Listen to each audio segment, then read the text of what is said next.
আহ, আহ, আহ, আবারে জি আব্বা। তোমার বড় ভাইয়ের একটু ফোন করে আসতে বলো বাবা। আচ্ছা বুঝতে পারছি। আল্লাহ আহ, আহ, আহ, হ্যালো। আহ, হ্যাঁ, আব্বু তো খুব অসুস্থ। তুমি আহ, ছুটি নিয়ে একটু আব্বু দেখে আসো, আব্বু বাবা তোমার দেখতে আহ। আসছে।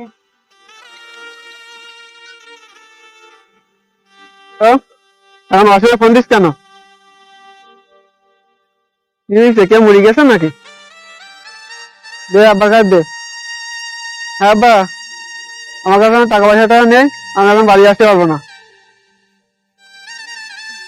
একবারের জন্য আমার সামনে তো আয় বা আমি তো সেই কথা দেখো একবার দেখো তুই তো আয় বা আমার ওষুধও শেষ, টাকা পয়সাও পাবে না, তুই তো আয় বা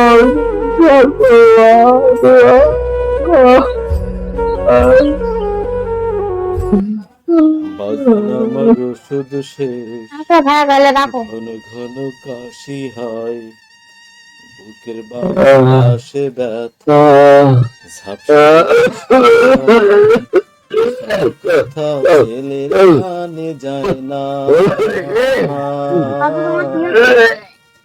অথচ ছোটবেলায় ধরতো কত বায়না, অথচ ছোটবেলায় ধরতো কত বায়না। আব্বা, বাজান আমার ওষুধ শেষ, ঘন ঘন কাশি হয়, আল্লাহ, আব্বু আর নেই। ব্যথা ঝাপসা দেখি সব সময়, এসব কথা ছেলের কানে যায় না। হ্যালো। হ্যাঁ, আব্বু তো আর বেঁচে নেই। তুমি যদি আব্বু দাফন করতে চাও তাহলে চলে আসো এই জায়গায়।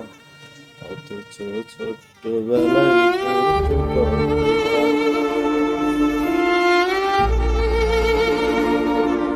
আমি এখন আসতে পারবো না, তোরা যা পারিস কর, তোরা মাটি দেবে। আমার বউ অসুস্থ, আমি হাসপাতালে নিয়ে আসতেছি।